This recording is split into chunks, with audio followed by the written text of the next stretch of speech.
सूरत शहर के पुनागाम इलाके में लुम्स फैक्ट्री में 3 राउंड फायरिंग भरी दोपहर में लोगों के बीच 3 राउंड फायरिंग हुई। पुनागाम इलाके में भाग्योदय इंडस्ट्री की पहली मंजिल पर बनी यह घटना पुराने खाते में काम करने वाले कारीगर ने 3 राउंड फायरिंग की। लुम्स फैक्ट्री में कारीगर का मालिक से झगड़ा हुआ था। बाद में रिवॉल्वर से हवा में 3 राउंड फायरिंग की गई।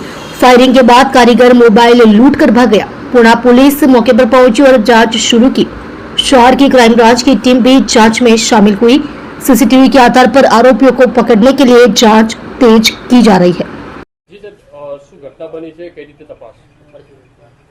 ગઈકાલ બપોરના 12:30 વાગ્યાના આસપાસ આ જ્યાં કામના જે ફરિયાદી છે એમને ફરિયાદીના ખાતા ઉપર અગાઉ કામ કરતો દિલીપ ઉર્ફે દિલીપસિંહ ઉર્ફે દીપક જે ખાતા ઉપર આવેલો હતો અને અગાઉ એને જે ખાતા ઉપર ઝઘડો થયો હતો આ કારીગરો ત્યાં કામ કેમ કરે છે એ બાબતે એને ધાકધમકી આપી અને 2 થી 3 રાઉન્ડ ફાયરિંગ કરી અને અજાણ્યા કોઈ ઇસમ સાથે આવેલો અને તેથી ભાગી ગયેલ છે। જે અનુસંધાને આ કામના ફરિયાદીની ફરિયાદ લઈ અને સીસીટીવી આધારે તેમજ એના જે ફોટો આઈડી તેમજ એનો મોબાઈલ નંબર મળેલ છે તે આધારે મહેરબાન સીપી સાહેબના હુકમ મુજબથી 3 અલગ અલગ ટીમો બનાવી અને આ કામમાં આરોપીની પકડી પાડવા માટેની તજવીજ હાથ ધરવામાં આવેલ છે।